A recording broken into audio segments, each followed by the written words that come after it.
there's a deal that's being hashed out between AMC and Universal. Yes. This is a major deal that's going to change the entire movie theater market. So AMC Universal were I thought COVID did that. well, this is pretty much because of COVID, right? AMC and Universal, their relationship really soured back in April when Universal decided to skip the theater and do direct to VOD release for Trolls World Tour, which is supposed to be no, you laugh, right? But this was a big signal change in the industry because always the way it worked between the studios and the theaters was you release it in theaters for X amount of time, and then you can go direct to the digital market, right? They decided to supersede that because of circumstances, and then AMC at the time said, we will never show a Universal movie ever again. Nice. Right? Love it. Because they're like, fuck you. If you're going to cut us out, we're going to cut you out. No more theaters for you. Well, AMC has now walked that back, obviously. Wonder why. Because times are tough for everybody. And there's this new deal accordingly says now that AMC and any theater that agrees to this deal gets 17 days with the movie. And then it can be released to VOD and digital. Now, what's fascinating about this deal is that is exponentially shorter than any other deal before. So now, remember when we were growing up as kids, a movie could run for X amount of months, and it wouldn't be for a full year until it would come out on VHS or DVD or whatever. Now it's only 17 days. Holy shit. So imagine if Avengers Endgame came out today. August 3rd is the recording day of this podcast. You could buy it on Blu-ray. You could rent it. You could stream it on August 20th. I kind of like this deal.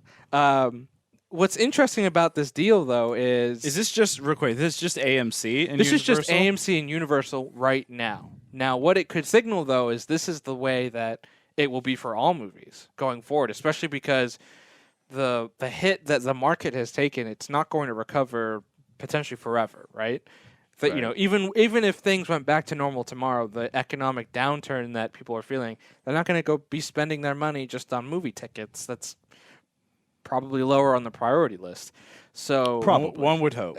so what's going to be interesting is now how does this change how movie theaters operate, and how does this change how digital and streaming operate too? Because this is a big win for streaming services too. If these other studios also buy into a similar type of deal, now all of a sudden there's more value to having a Disney Plus and an HBO Max because you get those movies 2 weeks essentially after their release date. I would just also like to preface, we are not sponsored by any streaming service. That was not one. We are sponsored by Quibi.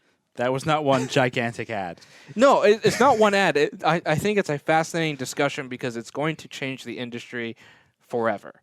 Because you hear so many, there are so many filmmakers that are opposed to streaming because when you make a movie, it's made for a big screen, on a certain projector style, X, Y, and Z to be taken in this format. This, because it's going to be small, it's going to be more limited runs now for movies, right? Movies are not going to potentially make $1 billion in the box office anymore.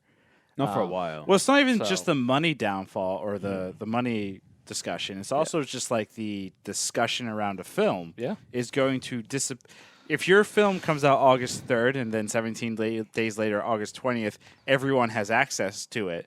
By the end of August, the discussion is the discussion over that movie's done. Mm-hmm. There's no more because everyone has seen it. As opposed to like when Endgame rolled out, there was the initial uptick, plateaued, and then more people saw another uptick, et cetera, et cetera. So I think it's also going to it's pushing into our culture of going through and burning through content so quickly, right? Like Tiger King, is fascinating to me because there was this massive uptick.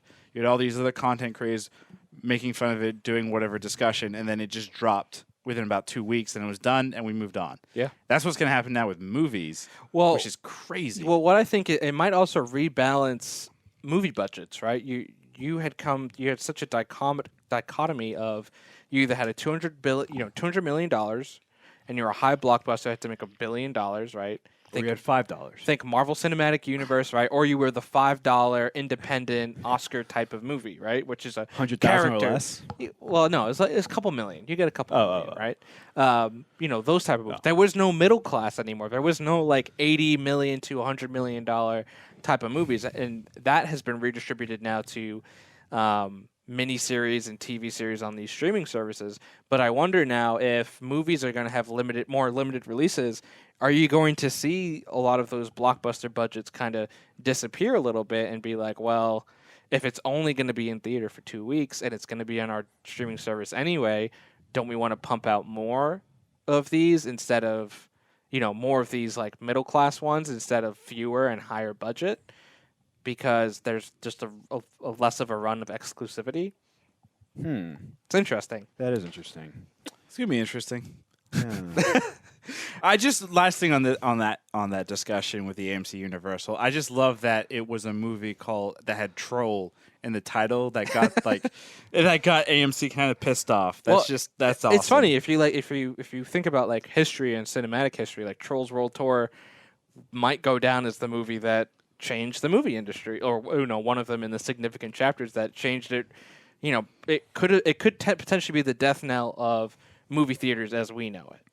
That's crazy. I always thought it was going to be Star Wars. No, Trolls. Trolls. Star Wars was keeping it afloat.